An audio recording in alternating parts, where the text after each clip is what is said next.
Bagaimana masa depan mereka? Bagaimana masa depan bangsa ini jika banyak generasi penerus yang tumbuh kembangnya tidak sempurna?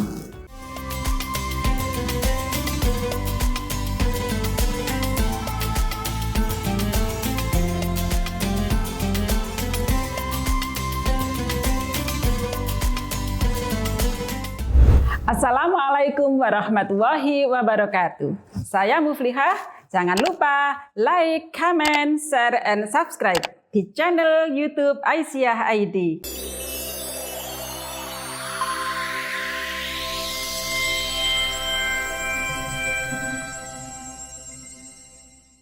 Bismillahirrahmanirrahim. Assalamualaikum warahmatullahi wabarakatuh. Alhamdulillah wa syukurillah, la haula wa la quwata illa billah. Asyhadu an la ilaha illallah wa asyhadu anna Muhammadan abduhu wa rasuluh. Sahabat Aisyah ID yang dirahmati Allah, saya Muflihah kali ini akan menyampaikan tema generasi unggul tanpa stunting. A'udzubillahi minasyaitonirrajim. Waliyahsyal ladzina law taraku min khalfihim dzurriyyatan di'afan khafu 'alaihim falyattaqullaha waliyaqulu qaulan sadida. Surat An-Nisa ayat 9. Yang artinya waliyahsyal ladzina law taraku min khalfihim, dan hendaklah takut orang-orang yang sekiranya meninggalkan di belakang mereka dzurriyyatan di'afan, keturunan generasi yang lemah, khafu 'alaihim, yang mereka khawatirkan kesejahteraannya.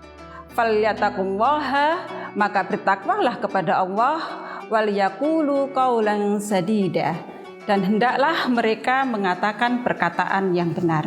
Ayat di atas memberikan peringatan kepada kita, hendaklah kita takut untuk meninggalkan generasi yang lemah.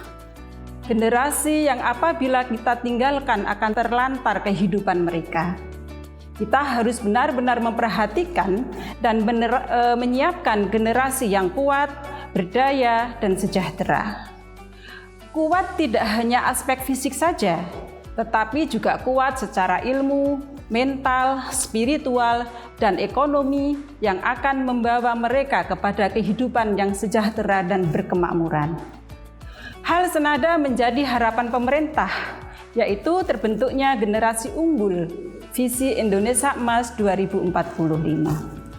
Akan tetapi ada fakta yang menggelisahkan kita akhir-akhir ini, yaitu tingginya angka stunting. Pada tahun 2023, angka stunting kita mencapai 21,5%. Angka ini lebih tinggi dari angka yang diperbolehkan oleh WHO, yaitu 20%. Pada tahun 2024, angka stunting turun menjadi 14%. Sahabat Aisyah ID yang dirahmati Allah, apa sebenarnya stunting itu? Sehingga kita harus benar-benar memperhatikan, harus menjadi perhatian kita bersama.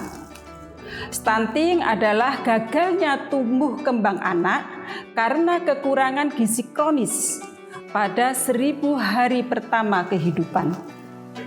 1000 hari pertama kehidupan yaitu 270 hari ketika anak berada dalam kandungan dan 730 hari ketika anak dilahirkan sampai dengan berusia 2 tahun.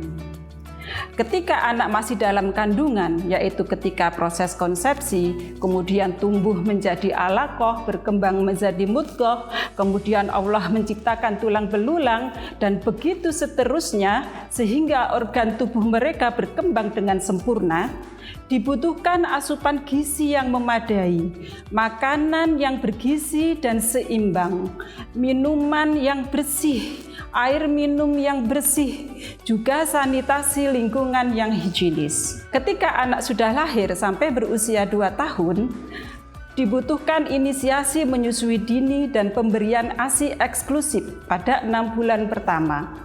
Dan ini akan sangat bermanfaat untuk pertumbuhan anak.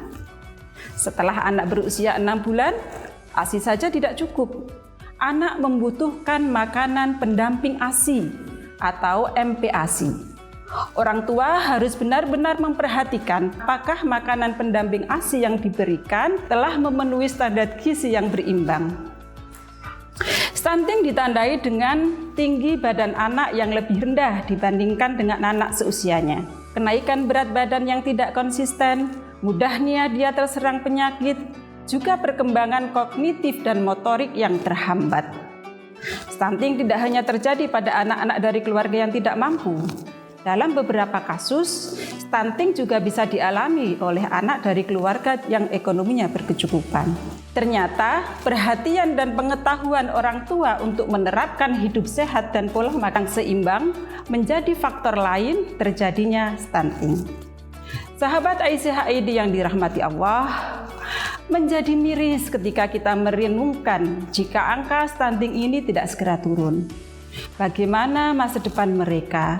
Bagaimana masa depan bangsa ini jika banyak generasi penerus yang tumbuh kembangnya tidak sempurna? Produktivitas mereka rendah dan bahkan akan menjadi beban bagi orang-orang di sekitarnya. Bagaimana Islam bisa berjaya? Negara bisa berdaulat dalam segala bidang, sementara SDM kita lemah dan tidak bergaya. Sedemikian pentingnya mewujudkan generasi unggul, sehingga Allah memberikan peringatan dalam surat An-Nisa ayat 9 yang telah saya bacakan di atas tadi.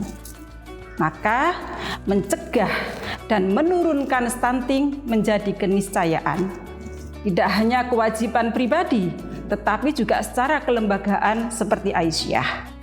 Memberikan penyuluhan kepada masyarakat, penyadaran dan motivasi untuk mencegah stunting sangat dibutuhkan.